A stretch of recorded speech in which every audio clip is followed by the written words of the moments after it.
하나님 말씀은 마태복음 8장 23절.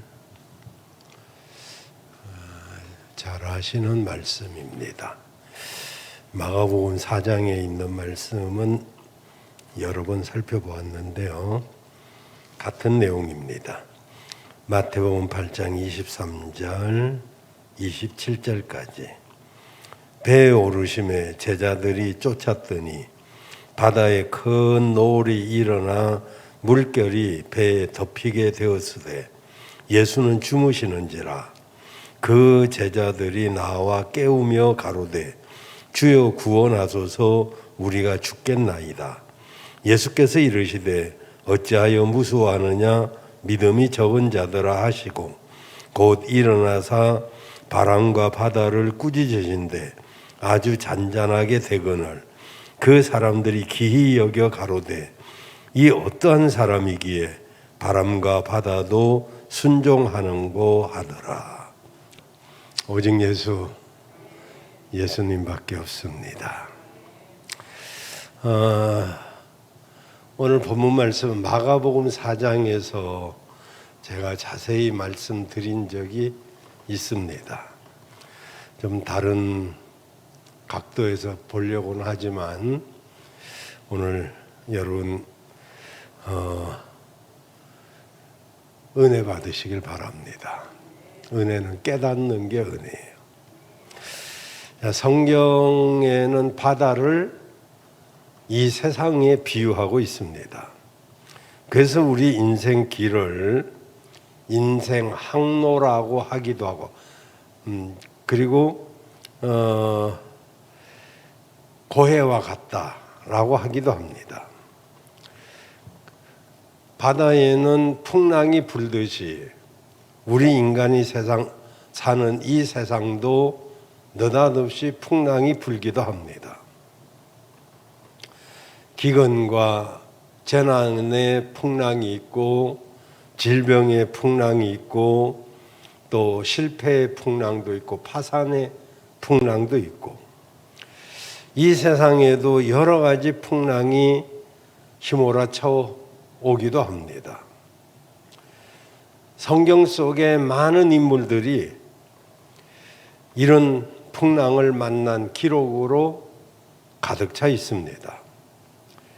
욥의 가정이 뜻하지 않은 풍랑으로 인해서 자녀가 죽기도 하고 사업이 날아가기도 하고 또 병마가 찾아와서 이렇게 피부병에 정말 시달리기도 했고, 그런가 하면 요셉의 일생에도 풍랑이 찾아와서 그는 죄 없이 노예로 팔려갔고 정말 엉뚱하게 또 누명을 쓰고 감옥에 가기도 하고, 이렇게 뜻하지 않게 여러 가지 풍랑을 겪습니다. 다윗도 역시 뜻하지 않게 딸까지 준 장인이 사울이 얼마나 미워하는지 여러 번 죽이려고 그렇게 쫓아와서 죽을 뻔한 고비를 여러 번 넘깁니다. 참 이 세상을 살아가면서 풍랑을 만나본 사람들은 풍파 없이 사는 것이 얼마나 행복한 것인가를 알고 있습니다. 병상에 누워본 사람이 건강의 소중함을 알듯이 사업에 실패하고 가정에 큰 풍랑을 겪으며 정말 아픈 경험을 해본 사람이 안정된 생활이 얼마나 귀한지를 알 것입니다. 정말 가정이 안정되고 사업이 안정되고 경제가 안정되고 나아가서 사회가 정치가 안정되고 정말 국제적으로 세계적으로도 안정되면 더 이상 바랄 것이 무엇이 있겠습니까마는, 그러나 세상은 우리가 바라는 대로 그렇게 평안한 곳이 못 됩니다. 모세는 시편 90편에서 우리 인생이 70이요 강건하면 80이라도 그 연수의 자랑은 수고와 슬픔밖에 없다라고 고백을 합니다. 칼봇젤이라고 하는 시인은 저 산 너머에 행복이 있다고 말하기에 임 따라갔다가 눈물만 머금고 돌아왔네 라고 했습니다. 마치 바다의 풍랑이 거칠 날이 없는 것처럼 이 세상에도 이렇게 여러 가지 풍랑이 우리들에게 불어옵니다. 그렇다면 이 세상을 살아가는 우리들은 정말로 참 평안을 누릴 수가 없는 것일까요? 아닙니다. 바로 우리 주님이 주시는 평안이 있는 줄로 믿습니다. 요한복음 14장 27절에 보면 우리 주님이 평안을 너희에게 주노니 곧 나의 평안을 너희에게 주노라. 내가 너희에게 주는 것은 세상이 주는 것 같지 아니하니라. 너희는 마음에 근심도 말고 두려워하지도 말라고 하셨습니다. 그렇습니다. 우리 주님은 평화의 공급자이신 줄로 믿습니다.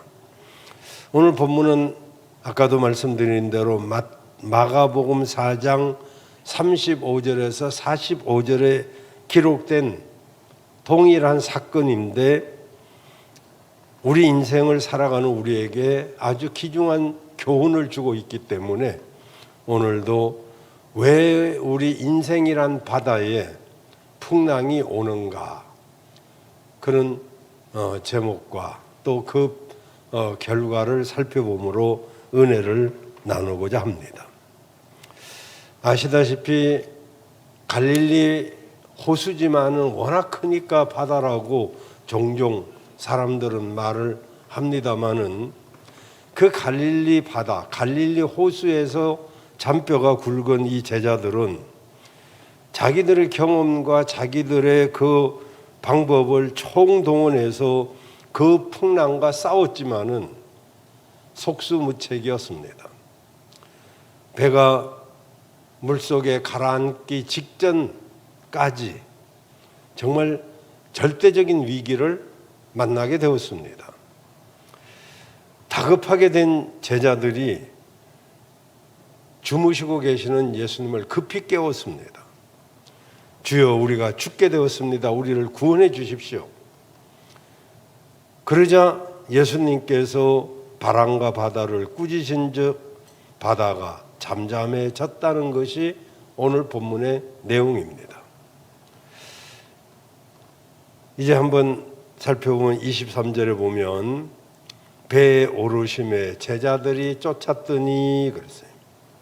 영적으로 여기서 배는 교회를 상징한다고 말씀을 드렸고 그 배에 예수님이 계시다고 하는 것은 오늘 우리가 주님이 계시는 이 자리가 주님이 계시는 곳이다 이렇게 보면 되겠습니다. 교회는 세상 속에서 여러 가지 환난과 핍박이 있는 곳입니다. 그러지만 교회는 물속에 결코 자초되지 않습니다. 왜냐하면 우리 주님이 거기에 계시기 때문입니다. 오늘 배 안에 있던 제자들이 그 큰 풍랑을 만났으니 얼마나 황당하겠습니까? 그러나 우리 주님이 거기에 계셨기 때문에 그들의 문제는 해결받을 수가 있었던 것입니다. 그 당시 제자들은 몇 가지 부류로 나눠 볼 수 있습니다. 먼저 겉만 보고 왔다 갔다 하는 사람들입니다. 예수님을 보니까 너무 놀라웠죠. 물을 포도주로 만들질 않나, 안전뱅이를 걷게 하지를 않나, 정말 5천 명을 먹이고도 12강주리가 남지를 않나, 귀신이 떠나가지를 않나, 병자들이 순식간에 낫지를 않나, 이분을 왕으로 삼으면 정치, 경제, 사회가 해결될 것으로 믿게 되었고 예수님을 정치적 메시아로 생각하는 사람들이 많았습니다. 그러나 예수님은 나의 나라는 이곳에 있는 것이 아니고 나는 십자가를 지러 왔다라고 말씀하시자 그들은 다 떠나가 버렸습니다. 두 번째로 예수님이 하나님의 아들이요 초자연적인 기적을 베푸시는 이심을 믿으면서도 따르지 못하는 사람들도 있었습니다. 예를 들면 니고데모 같은 사람이죠. 그 당시 사회적인 신분과 체면 때문에 예수님이 메시아인 줄 알면서도 드러내놓고 따르지를 못했습니다. 이런 사람은 거듭남도 천국도 영생도 소유할 수는 없겠죠. 그리고 세 번째는 속으로는 예수님을 깊이 사랑하고 예수님을 위해서 일했던 부류들도 있었습니다. 바로 아리마대 사람 요셉이라는 사람이죠.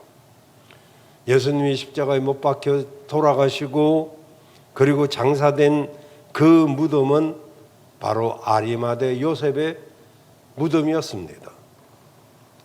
그 무덤은 자기가 죽으면 들어가려고 미리 다 준비해 놓은 땅을 사고 묘실을 아주 잘 꾸며놓은 새 무덤이었습니다. 이런 것을 보면서 아리마대 요셉은 예수님을 굉장히 사랑하고 존경하고 있었던 것을 알 수가 있고요. 그러나 겉으로는 자기 신분이 노출될까 봐 꺼려서 예수님을 직접 따르지는 않았습니다.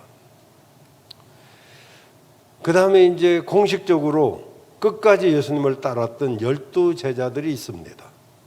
그러니까 겉으로 왔다 갔다 하는 사람들이 있었고 정말 예수님을 기적을 베푸시는 분인 것을 알면서 따르지 못하는 사람들도 있었고 그리고 이렇게 마음으로만 사랑하고 공식적으로 따르지 못했던 사람도 있고 그리고 이 끝까지 예수님을 따르는 12 제자들도 있었습니다. 이들은 예수님과 함께 자고 먹고 고생했던 그런 제자들이죠. 근데 12 제자 중 한 명인 가룟 유다는 자기 스승을 은 30냥에 팔아서 십자가에 넘겨준 사람이기도 합니다. 그러니까 예수님의 12 제자도 온전한 사람은 아니었습니다. 제자가 되는 길은 처음부터 완전해지는 것이 아닙니다. 많은 실수와 넘어짐과 그리고 잘못을 거듭하면서 끝까지 주님을 따라가는 것이죠. 예수님의 제자들을 보면 십자가 처형 때 모두 다 도망가 버렸고 예수님이 돌아가신 후에는 옛 직업으로 돌아갈 수밖에 없었던 바로 그런 인간적인 사람들이었습니다.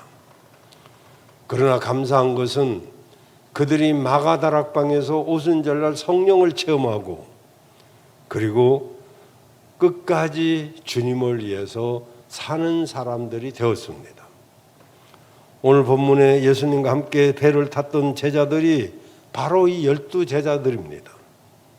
우리는 이 12 제자들 같이 끝까지 주님을 따라가서 영원한 천국을 내 것으로 삼는 여러분 되시길 바랍니다. 자, 24절을 보시면 바다에 큰 놀이 일어나 물결이 배에 덮이게 되었으되 예수는 주무시는지라. 여기 큰 놀이 일어났다 라고 했죠. 마가복음 4장 37절에는 큰 광풍이 일어났다 이렇게 되어 있어요. 똑같은데 여기는 큰 놀이 일어났다 그러고 마가복음 4장 37절에는 큰 광풍이 일어났다 그랬죠. 이 광풍은 일명 돌개바람입니다. 사도행전 27장에 나오는 유라굴로 폭풍과 같은, 성경에는 아까 말한 욥이라든지 요셉이라든지 다윗이라든지 풍랑을 만난 사람들이 있지만은 또 다른 사람들도 많이 있어요. 거기에는 다 하나님의 뜻이 있었습니다. 누구냐 하면 요나죠. 요나도 풍랑이 있었습니다. 요나는 하나님의 명령을 거역하고 일부러 니느웨 성으로 가서 저들의 죄를 지적하면서 하나님의 심판을 예고하려고 했지만은 불순종하고 때마침 온 배, 다시스로 가는 배가 있어서 그 배를 타고 가다가 큰 풍랑을 만납니다. 이 풍랑은 요나 자신이 나로 인한 풍랑이라고 스스로 말할 만큼, 요나서 1장 12절에 보면 그는 하나님께 불순종하다가 만난 풍랑이었습니다. 대부분 우리도 이런 풍랑들을 간혹 만나기도 합니다. 하나님의 백성들이 하나님의 말씀대로 살아야 되는데 그렇지 못하고 도리어 하나님을 거역하고 하나님 보시기에 잘못된 길로 가다가 이 풍랑을 만나는 경우가 종종 있습니다. 이것은 이유 있는 풍랑이라고 할 수 있겠죠. 그런가 하면 바울도 풍랑을 만난 사람입니다. 바울은 우리 신집사님 기도하는 대로 그는 복음 전하다가 로마로 압송되어 가는 중에 큰 풍랑을 만납니다. 사도행전 27장에 나오죠. 그 14일, 보름 가까이 14일간이나 풍랑에 휘말려가지고 바다 위에서 이리저리 이렇게 떠돌아 다녔다고 합니다. 그 배는 276명이 탔는데 거의 다 죽음 직전에 이르렀고 살 소망이 없을 만큼 풍랑이 14일이나 계속되었습니다. 그런데 이 풍랑을 만난 이유는 바로 그 바울을 호송하고 가던 백부장과 선장과 그리고 이 백부장과 그 선장이 선주의 말을 더 믿었기 때문에, 그래서 주의 종의 말보다 오히려 다른 사람의 말을 더 믿었기 때문에, 그래서 많은 사람들이 이제 이게 잘못된 것이구나 라는 것을 깨닫게 하기 위해서 그 풍랑이 14일간 계속된 것을 볼 수가 있습니다. 유다 백성이 만난 풍랑도 있습니다. 에스겔서 13장 13절 14절에 보면 그러므로 나 주 여호와가 말하노라 내가 분노하여 폭풍을 퍼붓고 내가 진노하여 폭우를 내리고 분노하여 큰 우박덩어리로 무너뜨리라. 그러니까 하나님의 뜻을 따라서 살아야 될 하나님의 백성들이 세상으로 죄악으로 가다가 하나님의 풍랑을 만난 경우도 오늘 에스겔서 13장 13절 14절에서 볼 수 있습니다. 그런데 본문에서는 왜 이런 풍랑이 일어났을까요? 마가복음 4장 35절에 보면 예수님이 제자들에게 우리가 저 편으로 건너가자라고 했습니다. 주님이 가자고 명령했는데 그 말씀대로 순종하고 가는데 왜 풍랑이 일어나냐 말이죠. 요나같이 니느웨로 가라 했는데도 다시스로 가서 풍랑이 일어났다면 그의 잘못으로 인해서 그건 이해가 되지만, 그런데 제자들의 경우에는 건너편으로 가자 하는 예수님의 말씀대로 했는데 왜 풍랑이 일어났냐 말이죠. 오늘날 많은 신앙인들이 여기에 의아심을 가지고 있습니다. 왜 예수님을 믿는데 시련이 오고 왜 예수님을 믿는데 이런 고난과 슬픔을 당해야 되는지 그런 말이죠. 여기에서 불교는 인과응보라는 대답을 해줍니다. 인과응보. 그것은 바로 지난날의 어떤 원인 때문에 오는 당연한 결과다. 뭐 이렇게 해서 우리를 이해를 시키려고 합니다.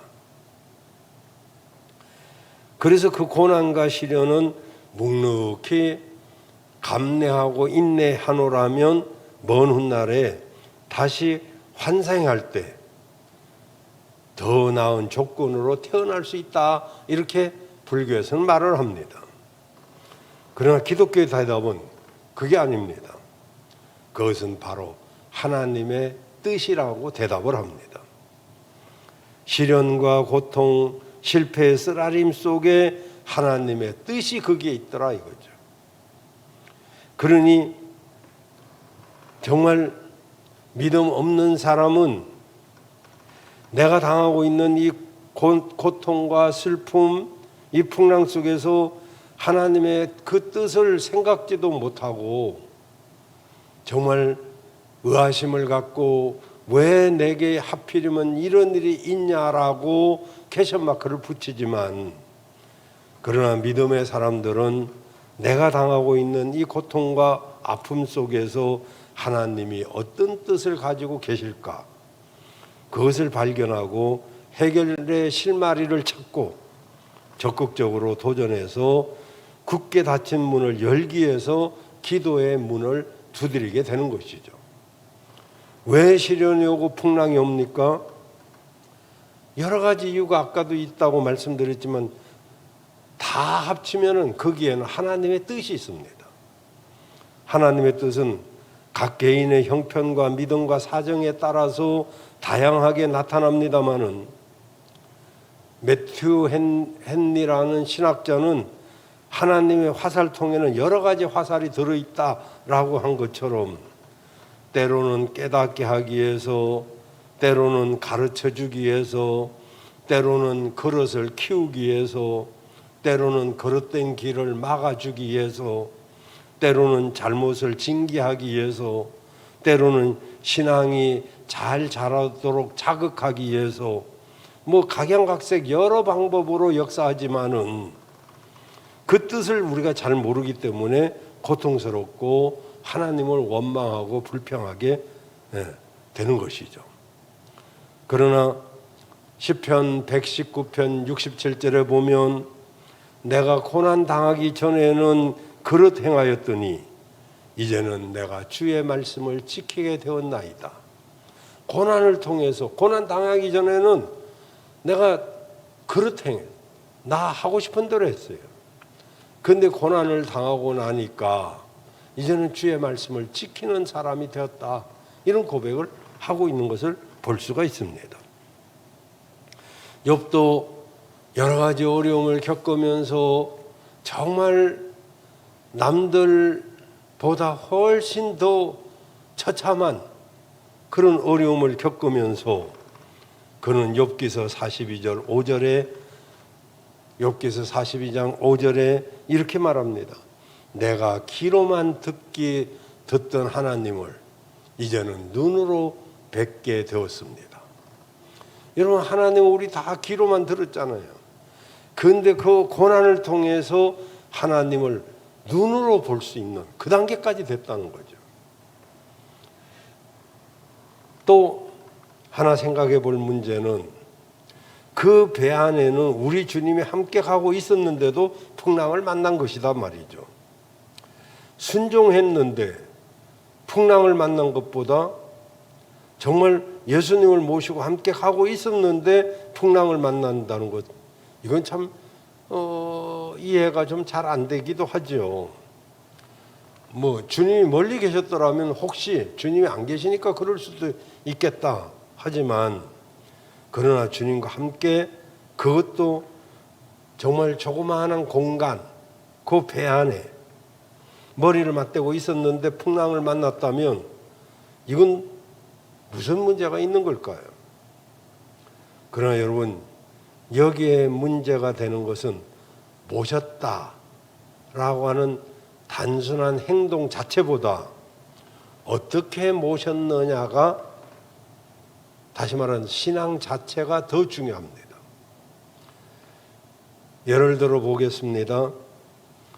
한 방 안에 누워 있어도 남남일 수 있고요. 같은 버스 안에서 같은 옆자리에 나란히 의자에 앉아 있어도 남남일 수가 있겠죠. 그러나 한 사람은 서울에 있고 한 사람은 미국에 있다 할지라도 정말 그리워 견딜 수 없고, 그리고 밤잠을 이룰 수 없고, 늘 보고 싶어서 하루에 몇 번씩고 편지를 쓰기도 하고, 뭐 지금은 영상 통화가 있으니까 그러지 않지만은, 이런 경우도 있잖아요. 여러분, 어느 쪽이 잘못된 만남일까요? 우리가 주님을 모시는 것도 그렇습니다. 만남에는 피상적인 만남이 있는가 하면 인격적인 만남이 있는 것이죠. 피상적인 만남은 서로 인사 정도 하는, 그냥 스쳐 지나가는 그런 만남이죠. 이런 만남은 10년을 만나도 그런 감정도 정열도 없죠.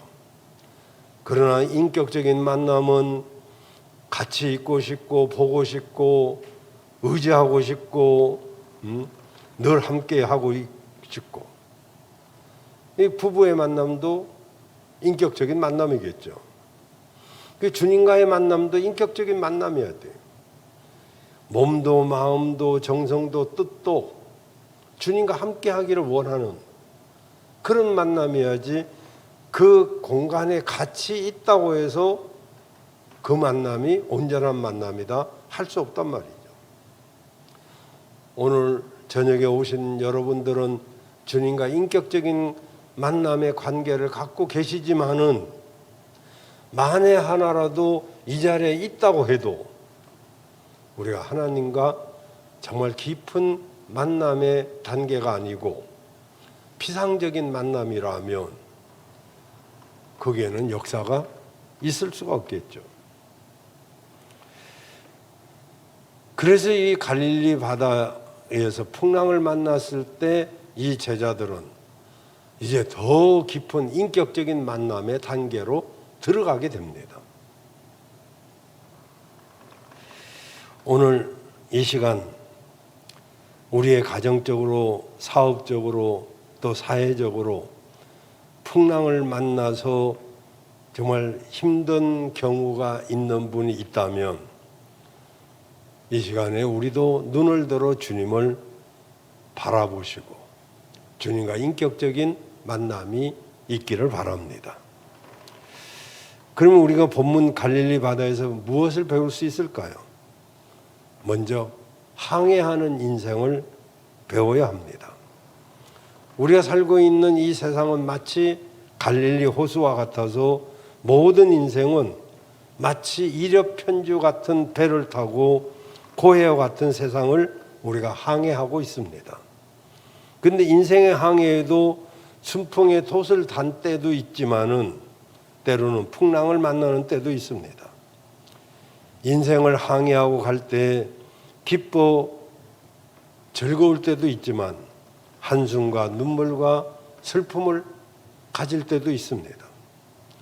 아, 인생이란 게 이런 항해하는 것과 같구나, 이런 것을 우리가 이런 일들을 겪으면서 깨닫게 되죠. 또 하나는 풍랑을 만나도 이길 수 있는 항해를 배우게 됩니다.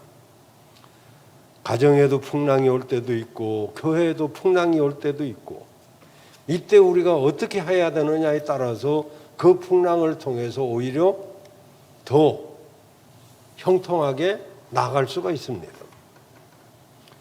그리고 풍랑은 누구에게 다 올 수 있어요. 예수 믿는 우리들에게도 올 수 있습니다. 제자들이 예수님과 같이 있음에도 불구하고 풍랑을 만났잖아요. 사람들은 보통 예수님이 같이 있으면 아무런 어려움이 없을 줄 압니다. 잔잔한 인생, 평안한 인생만 있을 줄로 압니다. 그런데요, 그렇지 않을 풍랑은 누구에게나 다 옵니다. 예수를 믿어도 우리 삶에 풍랑이 올 때가 있어요. 시편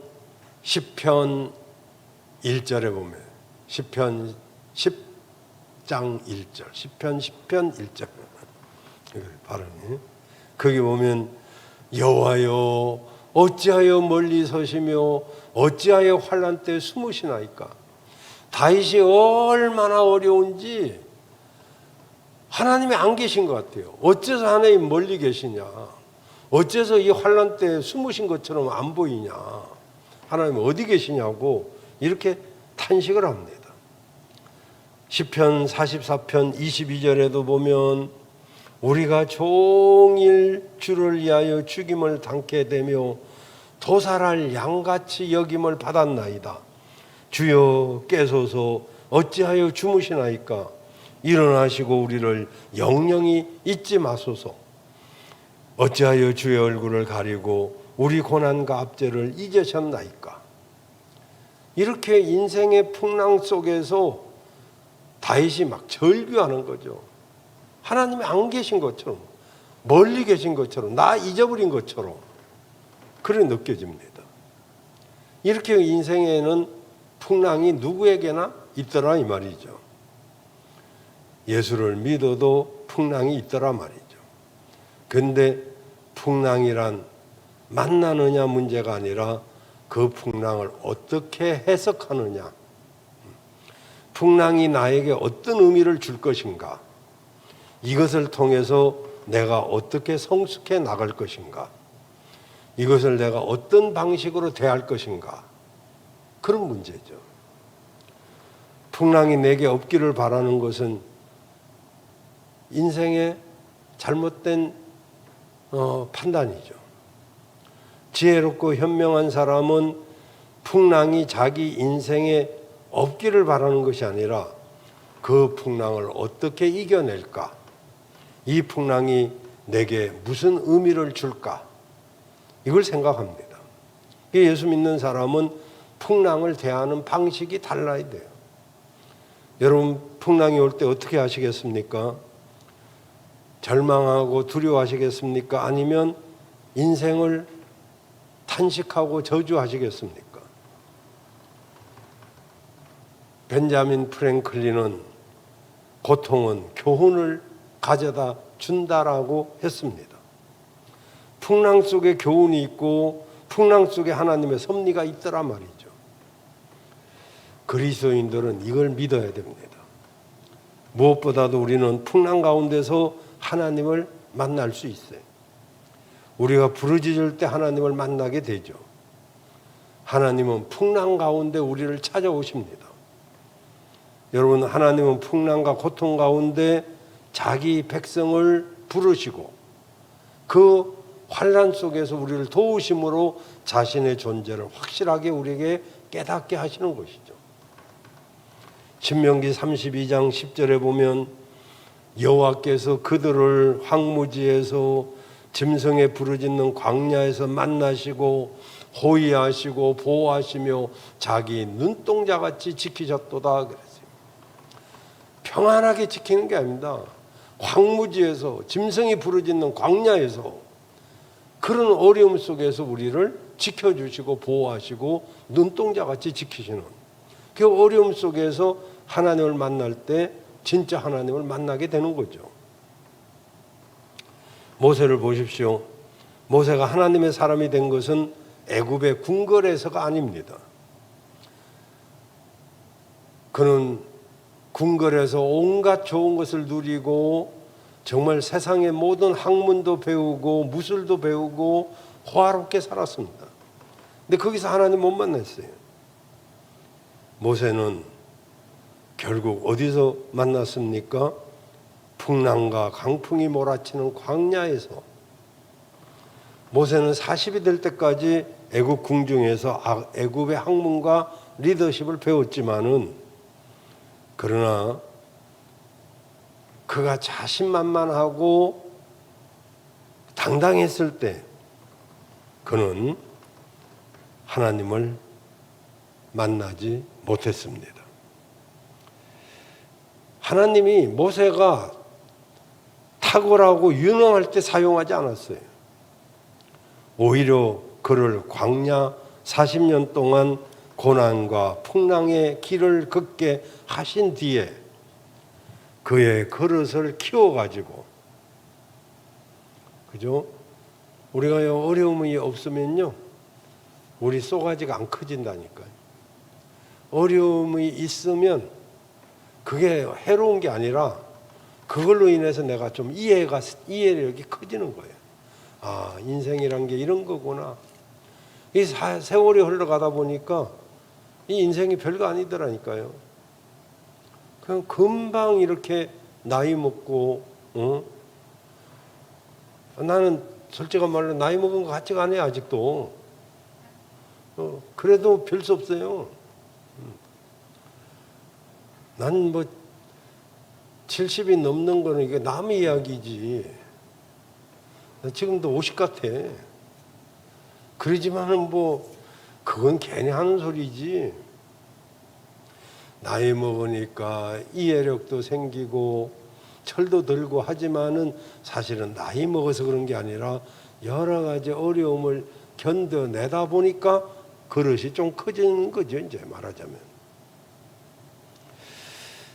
그래서 모세도 애굽 궁궐에서 그렇게 많은 것을 배우고 능력도 있고 그랬지만 하나님 안 쓰셨어요. 광야에서 40년 동안 훈련하고, 그리고 이제 모든 것을 어느 정도 다 자기를 내려놓고 비웠을 때, 이제 나이가 80대면 다 비울 거 비우잖아요. 나이 먹는 게 뭡니까? 자꾸 비우고 자꾸 내려놓는 거잖아요. 그 자꾸 비우고 내려놓고 보니까 그릇이 커지고 어떤 사람도 이렇게 담아낼 수 있는 그릇이 되죠. 제가 그런 글도 썼습니다마는 그릇이 꽃 같으면 꼭 껴가지고 안 빠지는 경우 있잖아요. 고만고만하니까, 사람도 고만고만하면 싸우고 고만고만하니까 네가 올리 내가 올리, 네가 잘났니 내가 잘났니 하지. 그릇이 크면 그 안에 다 담을 수 있어요. 밥그릇도 담고 국그릇도 담고 간장그릇도 담고 다 담을 수 있어요. 그릇이 작으면 한 개도 제대로 잘 못 담아요. 그릇을 키워야. 근데 이 고난이 아니면 안 커지거든요. 물론 고난이 없어도 커지면 참 얼마나 좋겠어요. 하나님의 관심은 우리의 편안함에 있는 게 아니고 우리의 성장에 있기 때문에, 그게 좀 아프긴 해도 우리가 성장하기를 원하시는 거예요. 믿으시길 바랍니다. 그럼 고난은 반드시 하나님의 뜻이 있어요. 가난하게 사는 어떤 권사님이 계셨는데, 이 권사님이 매일 먹고 살 길이 힘들어가지고 일용할 양식을 구했습니다. 요새 일용할 양식을 구할 정도의 어려운 분은 없죠. 근데 그전에는 그런 분들이 많이 있었어요. 근데 그 동네 건달들이 이제 맨날 이 할머니 권사님을 비웃는 거죠. 야, 하나님 믿는다고 밥이 생기냐 떡이 생기냐. 그 권사님 놀리려고 하나님 앞에 백날 기도해봐라. 밥이 생기냐 떡이 생기냐, 양식을 달라고. 그래가지고 이 건달들이 도자기에다가 떡을 사가지고 확 집어 던졌어요. 권사님이 기도하다가 어디선가 쿵 소리가 나서 눈을 떠서 이제 보니까 무슨 보자기가 마당에 있는 거예요. 가서 보니까, 끌러 보니까 떡이 있는 거예요. 떡이 가득 있는 거예요.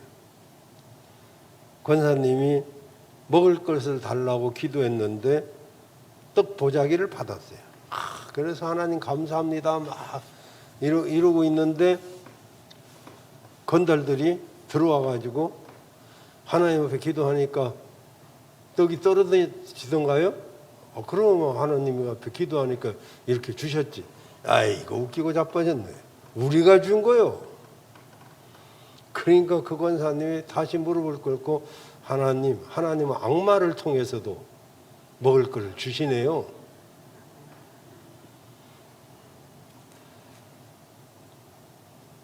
어떤 어부가 두 아들을 데리고 바다에 나가서 고기를 잡으러 갔어요. 고기를 많이 잡아서 만선이 돼가지고 돌아오는데 얼마나 기쁜지. 근데 갑자기 폭풍우가 불어가지고 어느덧 날이 어두워지고 불행하게도 집으로 돌아가는 방향조차도 모르겠어요. 어디가 어디인지 모르겠어요. 등대도 없고. 뱃머리를 어디로 돌려야 될지 전혀 판단이 서지 않을 때 갑자기 불빛이 저 멀리서 조그맣게 보이더니 점점 커져가지고 불기둥이 확 솟아오르는데 저기가 육지인가 보다 하고 이제 가까스로 노를 저어서 왔는데 육지라고 판단해가지고 돌아왔는데 그 부인이 막 발을 둥둥 굴리고 있는 거예요. 보니까 자기 집이 탄 거예요. 그 순간 이 삼부자가 아들 둘하고 아버지가 하늘을 보고 두 손을 들고 감사했다고 하잖아요. 하나님 감사합니다. 우리 집에 불이 안 났더라면 어떻게 됐을까? 집은 새로 더 잘 지라고 오래된 집이니까 이 만선에 가득 잡은 고기를 팔면 집도 질 수 있으니까 오히려 더 감사했다고 그런 이야기가 전해와요. 여러분, 하나님은 우리가 믿음이 성장하기 필요가 있을 때 정말 먼저 어떤 축복을 주는 게 아니고 복을 받을 그릇을 만드는 작업을 하십니다. 여러분, 언제가 말씀드렸죠?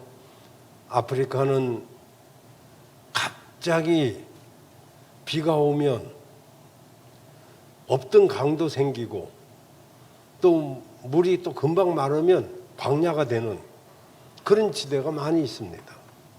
근데 한 선교사님이 보니까 그 아프리카 흑인들이 비가 어제 억수로 왔는데요. 다른 데는 더 많이 왔습니다. 우리나라도. 근데 이 아프리카 사람들이 돌을 하나씩 다 등에다가 지더라잖아요. 그래서 무거운 짐도 많은데 왜 돌덩이를 지냐. 그랬더니 그 아프리카 현지 사람이 그러잖아요. 이 돌을 져야 다리가 힘이 있어서 물살에 떠내려가지 않는다고. 물살이 이 허벅지 가까이 무릎밖에 안 된다 해도 하체가 쓸려가면 그냥 떠내려가 버려요. 그래서 그 돌을 짊어져야만 갑자기 생긴 강을 건너갈 수 있는데 그 돌 이름을 밸런스라고 그래요. 밸런스를 맞춰야 걸어가죠. 그거 일부러라도 이제 여러분이 이제 남자분이 아닌 분들이 많기 때문에 남자들이라면 추럭을 혹시 이렇게 하는 사람이 있으면 그 추럭이 이렇게 모래나 저런 진흙탕에 빠지면 짐을 더 실어야 돼요. 그냥은 못 빠져나옵니다. 차가 가벼우면. 그래서 막 짐을 실으면 그 파여진 웅덩이를 빠져나올 수 있어요. 마찬가지입니다. 우리 인생에도 때때로 원치 않지만은 그런 짐들이 우리에게 지워질 때가 있어요. 25절에 보니까 제자들이 나와서 깨우며 가로되 주여 구원하소서 우리가 죽게 되었나이다. 이 제자들이 구원하소서 우리가 죽게 되었나이다. 이 같은 배경을 다루고 있는 마가복음 4장 38절에 보면 예수께서는 고물에 베개를 베시고 주무시더니 제자들이 깨우며 가로되 선생님이여 우리가 죽게 된 것을 돌아보지 아니하시니까 하니. 이들이 노젓는 일도 하고 막 별짓을 다 했지만은 안 되니까 그제서야 예수님을 깨웁니다. 여러분, 우리도 어떤 일이 있을 때 예수님을 깨워야 돼요. 무슨 예수님이 뭐 주무셨겠습니까마는 이 깨우며 가로되, 이 말은 기도하여 가로되, 그들이 기도했다 이런 뜻이에요. 그래서 사람이란 어떤 풍랑을 만나게 되면 이제 지푸라기라도 잡는 심정이 됩니다. 그래서 기도하게 되죠. 물론 이런 경우에도 기도 안 하는 사람은 안 하지만은 살 사람은 기도합니다. 그래서 제자들의 기도는 그야말로 생명을 건 기도죠. 주여 일어나십시오. 우리 죽게 되었습니다.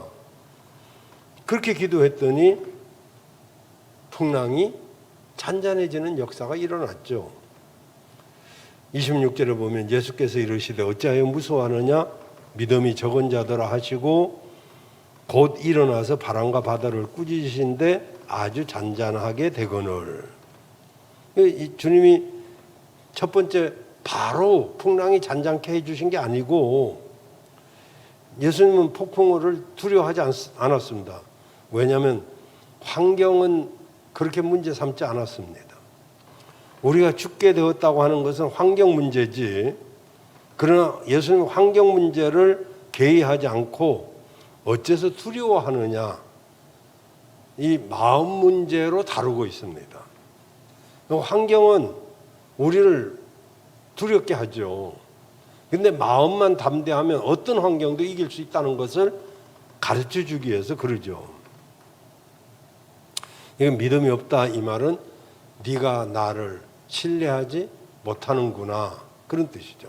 그러니까 우리가 기도해도 정말 믿음을 가지고 신뢰하면서 기도해야 되는데 네가 나를 신뢰하지 못하네, 이렇게 되면 역사가 일어나지 않죠. 여러분, 우리 주님은 문제 해결자인 줄로 믿습니다. 그래서 우리가 어떤 풍랑이 일어나면 이 제자들 심정을 한번 생각해 보시고 그렇게 이제 막 정말 생명 건 기도가 필요하죠. 이런 어려움을 통해서 주님을 만나게 되고 문제를 해결함을 받게 되고 그리고 우리 믿음이 커지게 되는 것이죠. 코로나라고 하는 이 재난도 우리가 잘 극복하면 오히려 우리에게 발전이 될 수도 있어요. 여러분, 오늘 주님을 여러분이 모시고 인생길을 살아가시길 바랍니다. 그 때때로 혹시 어려운 일 안 만나야 되지만 만나면 내 그릇을 키우려고 하는가 보다, 내 믿음을 키우려고 하는가 보다 하고 더 하나님께 기도하고 매달려서 여러분의 믿음이 더 성장하는 그런 축복이 있기를 주의 이름으로 축원합니다.